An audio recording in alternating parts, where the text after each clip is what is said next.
busy, but I had the Texas flag. Nice. Yeah. You need to put your come and take it on one of these days. Yeah, I do. That's a good idea. Yeah, Wait for yeah. the next one. That's great. Yeah, I'm so glad you noticed that. All right, now I'm telling Twitter that we're talking. So. Okay. The governor.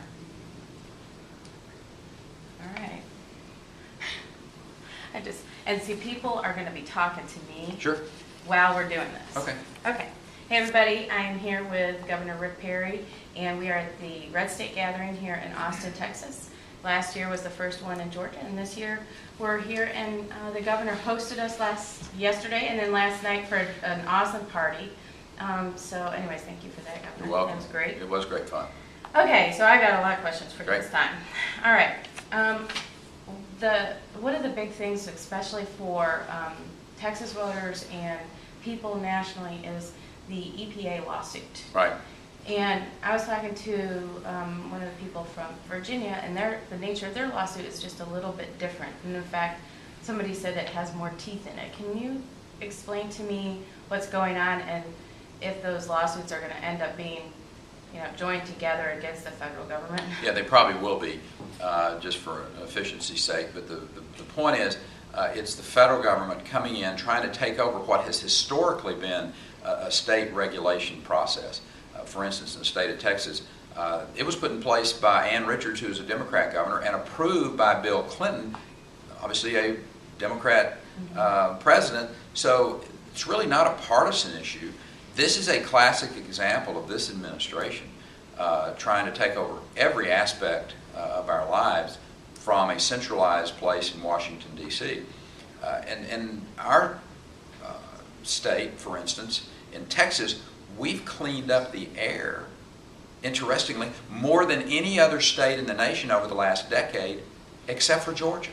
And so, Georgia and Texas together suing the EPA makes a lot of sense, because I thought that was what the point was. We have reduced the ozone level by over 20% in Texas since 2001. We've reduced the nitrous oxide levels in Texas by 56% during that same period of time. So I thought that was the blueprint. Plus, we led the nation in the production of jobs during that same period of time. Increased population, and we also have, do we have the most refineries here? Oh, yeah, absolutely. Yeah. I want to say 25% of all the unleaded gasoline, for instance, is produced right here in the Gulf Coast of Texas. So this is obviously a ploy by this administration to come in and do harm to the state of Texas. I don't get confused that this president, this Congress don't like Texas. We believe in personal liberty and freedom, and we pretty much let people live that way in this state. At the same time, I'm not afraid to go tell this administration to take a hike when they try to come down here and force things on us. For instance, this race to the top money, which was another attempt to blackmail us with our own money. But there were strings attached. They wanted to put national tests in place and national standards. And our teachers stood up with me and said, not only no, but heck no, we don't want Washington down here, some faceless bureaucrat 1,500 miles away from our schools trying to tell us how to teach our children. So this has been the most activist government in my lifetime, certainly. And I'm hoping they don't stay around that long, that we get rid of them in 2012. But other than what the Roosevelt administration did, this government is overreaching. Do you think they're purposely going after Republican states? Like I was thinking, there was an article this last week about the 8,000 to 12,000 people who work on deep sea rigs or whatever, and there's the ban still going on, and it was kind of like, well, it's only 8,000 to 12,000 jobs lost. Right. And like in this economy, that's 8,000 to 12,000 families. I think it's less about partisan politics than it is they don't like people making up their own minds. They want to centralize all the decision making that they can in Washington D.C. so they truly control your lives. Freedom and liberty are not important to this administration. So I don't think I think if you had you know, there are a lot of Democrats out there working on those offshore rigs. Right. You know, guys and gals who historically belonged to the Democrat Party. They've lost their jobs now because of the overreaction by this administration. That what they may be doing is making Republicans out of a lot of people who historically may have been Democrats, and they're going, no more. Can I support a party that wants to take my liberty and my freedom away? Yeah, I hope you're right. All right, so the something that's of interest to me, because I'm north of Houston, in Harris County, all the voting booths got burned down, and prior to that, what was formerly Acorn and Organizing for America, I don't know what they're calling themselves now, but flooded the county with like false voter registrations and whatever, and they're still at it here. Are you concerned about the kind of the cleanliness of the voting process here? Look, I'm always concerned anytime there appears to be an attempt to impact one of the great rights, great privileges, if you will, in this country, and that's the voting process. The Secretary of State and the Elections Division has the oversight of that, so I'm sure that Hope Andrade and her folks will be watching closely. I suspect that the county of Harris will have hopefully the appropriate poll watchers. And again, that's one of the important things for our parties to do, is have you know, men and women there as poll watchers to make sure there are no abnormalities and no you know, misuse of one of the most important rights that we have. This election cycle has been particularly nasty, and you've been in politics for a very long time, and yet the press has seemingly been far more unhinged than it has in the past. I mean, it's not like you haven't been vetted, right? You know, and so it's been kind of strange. What do you attribute all the kind of nasty personal press to? Oh, you know, you go back in history, and maybe this isn't the meanest, nastiest media that there ever was.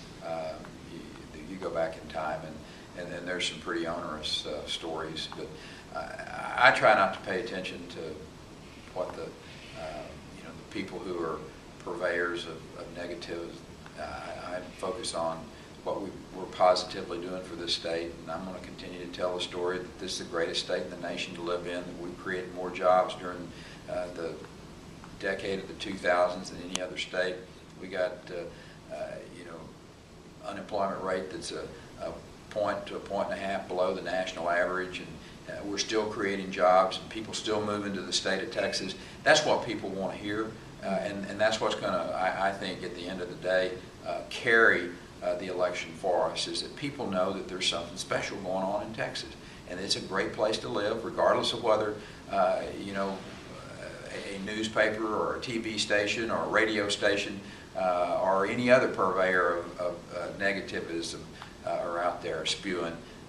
They know in their heart that this is the greatest state in the nation, and that there's still a land of opportunity in America.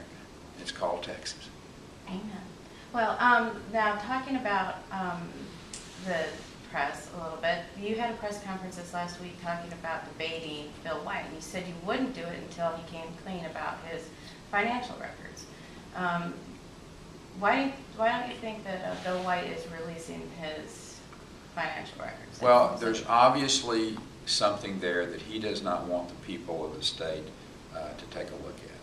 If he was clean, if he had paid his taxes, if he had operated like the vast majority of the people in the state are required to operate, he would have laid his taxes out a long time ago, his tax records. But he refuses to do that, and I think everyone knows what that means. You know, it's because there's something there. He didn't pay any, I mean, he's admitted he didn't pay any taxes in 1995 while he was the Deputy Secretary of Energy. And he got a $24,000 rebate. He let that slip.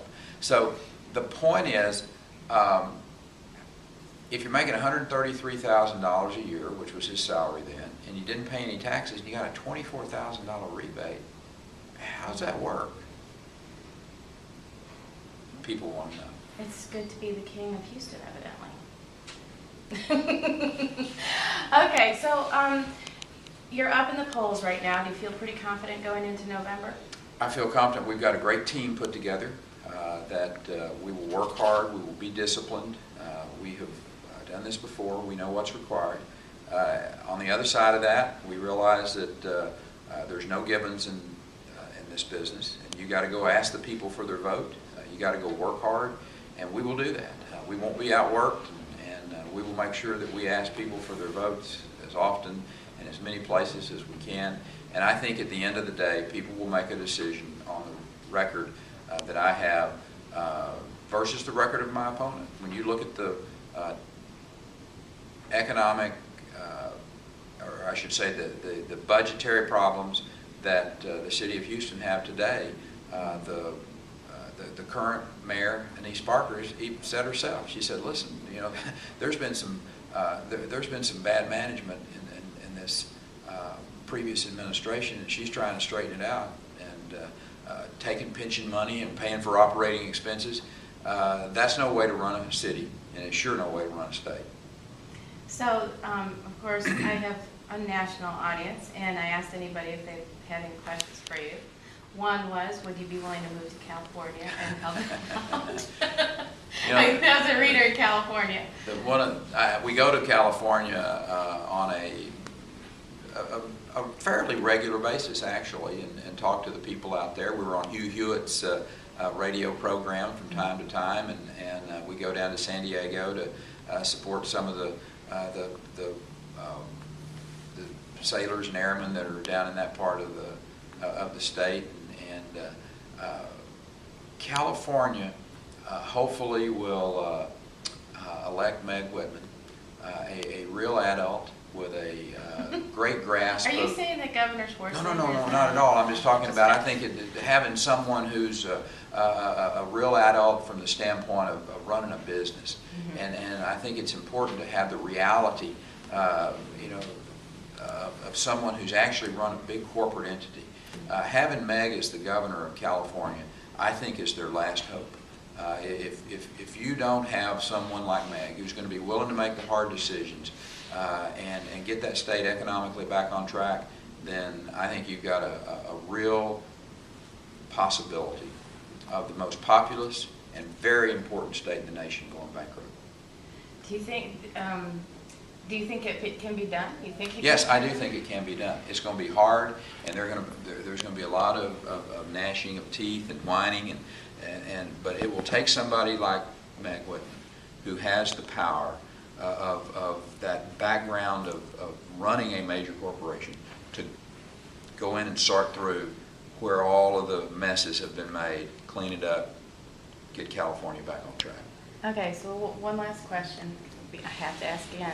So there's a lot of people who love the message that you're sharing and would love to have it shared, and the changes and the things that you've done here in Texas done nationally. Do you have any national aspirations? Yeah, I have great national aspirations to be a governor who helps lead a group of governors to push back on Washington, D.C.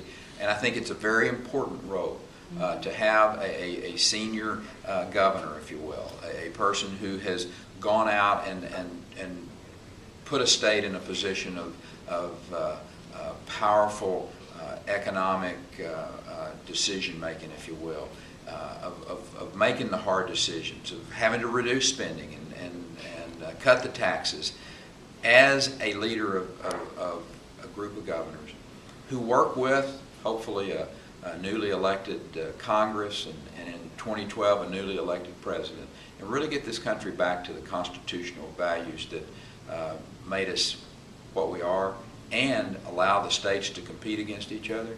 There's nothing I'd rather have than Susana Martinez over here in New Mexico, Mary Fallon in Oklahoma, Bobby Jindal over on our eastern slope every day, trying to figure out how to lower their taxes and lighten the regulatory burden and cut back on the frivolous lawsuits in their states, so we'll have to work harder in Texas. That's the type of competition that will make America great again.